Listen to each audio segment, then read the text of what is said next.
Dan dari sini, dari ucapan Prabowo yang blunder lagi membawa-bawa nama masyarakat Banyumas, saya dari sini melihat bahwa tanda-tanda kemenangan Pak Ganjar Mahfud itu semakin tebal dan semakin besar.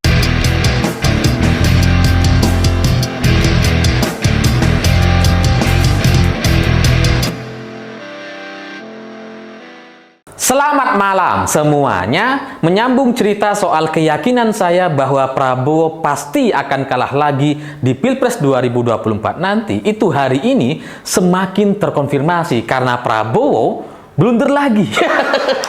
Tapi kali ini blundernya itu jadi mirip atau identik gitu. Karena kalau kita ingat di tahun 2019 lalu, itu Prabowo sempat menghina masyarakat Boyolali. Prabowo bilang bahwa tampang Boyolali, tampang nggak pernah ke mall, nggak pernah ke hotel. Itu kemudian membuat Prabowo di Boyolali suaranya nol. Nah, hari ini untuk Pilpres 2024, ketika Prabowo coba mengklarifikasi soal pernyataan ndasmu etik, ya, ketika ditanya sama wartawan, itu Prabowo seperti kebawa-kebawa sama mertuanya gitu, gaya-gayanya tuh mirip kayak Soeharto. Kenapa? Siapa yang suruh itu? Mirip gitu, sangat-sangat identik sekali. Dan di tengah-tengah klarifikasi Prabowo, dia justru membawa-bawa nama masyarakat Banyumas. Karena menurut Prabowo, masyarakat Banyumas itu biasa mengucapkan dasmu itu, yaitu gurauan biasa lah, seperti yang biasa digunakan oleh orang-orang Banyumas. Jadi ini sangat-sangat mirip sekali gitu. Kalau tahun 2019 Prabowo ditolak di Boyolali, 2024 nampaknya Prabowo juga akan ditolak di Banyumas.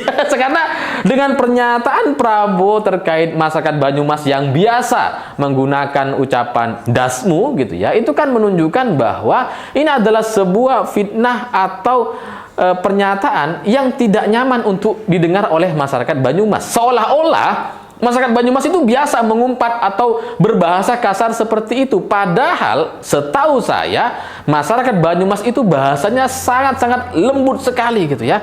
Ngapak-ngapak lembut gitu. Nggak ada orang bicara dasmu itu. Kalaupun ada ya paling tukang bengkel atau beberapa masyarakat kecil gitu ya, yang kemudian mereka memang tidak pantas untuk maju sebagai kepala desa sekalipun gitu.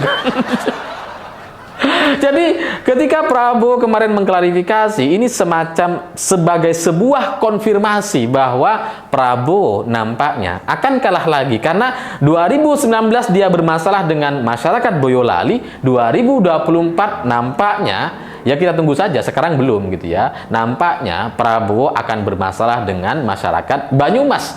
Dalam beberapa hari ke depan kita bisa melihat gitu. Saya bisa prediksi bahwa masyarakat di Banyumas pasti tidak terima dengan ucapan Prabowo Subianto ini. Karena kenyataannya mereka nggak kayak gitu. Mereka nggak sekasar itu, mereka nggak suka memaki-maki seperti yang dilakukan oleh Prabowo Subianto. Dan ini, blunder-blunder Prabowo hari ini itu sesuai dengan prediksi saya sebelumnya. Karena sebelum debat capres kemarin, sebelum masuk resmi kepada musim kampanye, saya sudah yakin bahwa Prabowo akan melakukan banyak sekali blunder.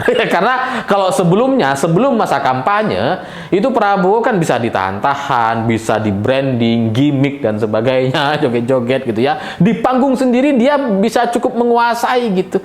Tapi di situasi atau di panggung yang netral, wah nggak bisa dia. Blundernya akan terus-terusan keluar gitu ya. Sampai konsultan politiknya kayaknya udah kewalahan itu untuk memperbaiki Prabowo gitu kan.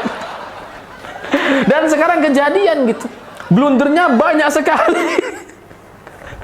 Tapi ini saya yakin ini belum seberapa. Ke depan akan ada banyak lagi blunder-blunder yang dilakukan oleh Prabowo, dan itu akan membuat masyarakat jadi melihat bahwa Prabowo ini memang tidak pantas untuk memimpin Indonesia. Cuma kebetulan blundernya kali ini soal Banyumas itu mirip seperti tahun 2019.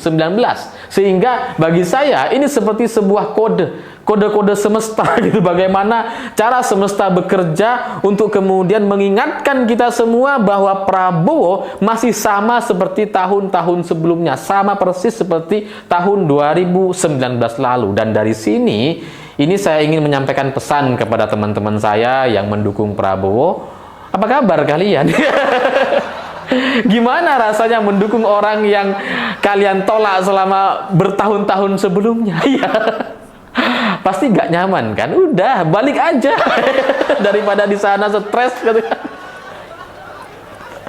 Ya, karena Prabowo adalah orang yang sama seperti tahun 2019 lalu. Jadi kalau ada pendukung Pak Jokowi atau ada orang yang sebelumnya mendukung Jokowi terus kemudian mendukung Prabowo hanya gara-gara Prabowo berdampingan dengan Gibran hari ini, itu pasti adalah sebuah kesalahan. Dan ini adalah orang yang kita tolak selama bertahun-tahun. Bagaimana mungkin kalian sekarang jadi mendukung padahal sebelum-sebelumnya selama bertahun-tahun kalian tolak? Tahu gitu sih kalian harusnya masuk menjadi pendukung Prabowo sejak tahun 2014 dong gitu ya. Jangan sekarang-sekarang aja gitu kan.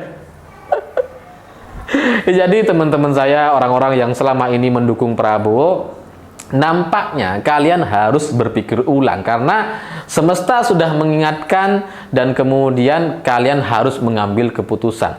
Karena kalau cara-cara semesta seperti ini kalian masih belum paham gitu ya, sudah diingatkan oleh alam, kemudian kalian masih tetap ngeyel dan tutup telinga, itu nampaknya ke depan kalianlah yang akan merugi, kalianlah yang akan dirugikan dan menjadi tidak berarti gitu ya.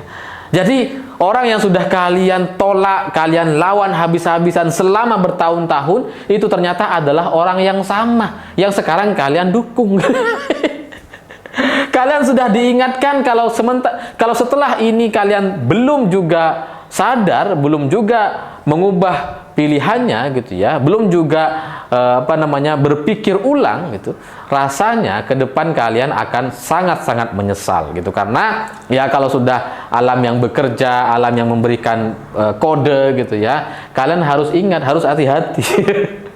Dan dari sini, dari ucapan Prabowo yang blunder lagi membawa-bawa nama masyarakat Banyumas, saya dari sini melihat bahwa tanda-tanda kemenangan Pak Ganjar Mahfud itu semakin tebal dan semakin besar. Meskipun katakanlah surveinya Prabowo itu besar, lebih tinggi dan sebagainya, tapi saya sangat tidak yakin. Kalau ucapan Prabowo hari ini melukai banyak orang, gitu ya, yang dasmu dan sebagainya, terus kemudian membawa-bawa masyarakat Banyumas, maka ke depan kalau orang-orang seperti ini kita dukung dan biarkan, hanya soal waktu saja, giliran kalian juga akan diperlakukan yang sama seperti masyarakat Boyolali dan Banyumas hari ini. Tinggal tunggu waktu gitu. Nah pertanyaannya, apa iya kita mau dipimpin oleh orang yang setiap hari akan menyampaikan atau mengatakan blunder-blunder dan kemudian menyakiti perasaan banyak orang?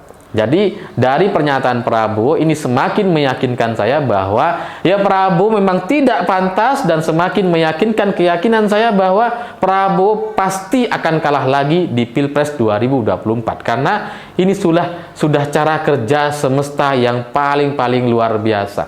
Ya mungkin di atas kertas Prabowo punya logistik, punya baliho, punya jabatan Menhan, punya jaringan yang banyak, punya relawan, bisa belanja aktivis, bisa belanja relawan-relawan Jokowi, ditarik semua. Orang-orang yang sebelumnya ngejek-ngejekin Prabowo dibeli semua gitu.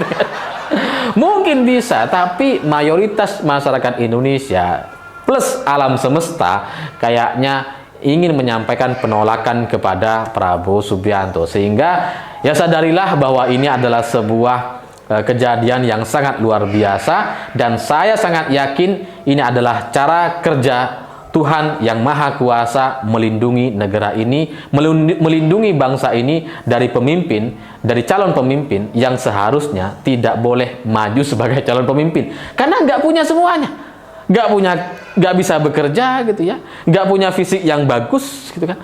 Ya masa kita mau dipimpin oleh orang yang punya fisik yang berdiri aja udah kecapean ya kan? Jadi ya dari sini adalah sebuah pesan untuk kita semua, untuk membuat kita semua bersemangat untuk menyambut kemenangan, karena entah di bulan Februari atau bulan Juni, saya sangat yakin bahwa pemenangnya adalah Ganjar Mahfud. Saya pikir itu. Terima kasih sudah menonton. Begitulah kura-kura.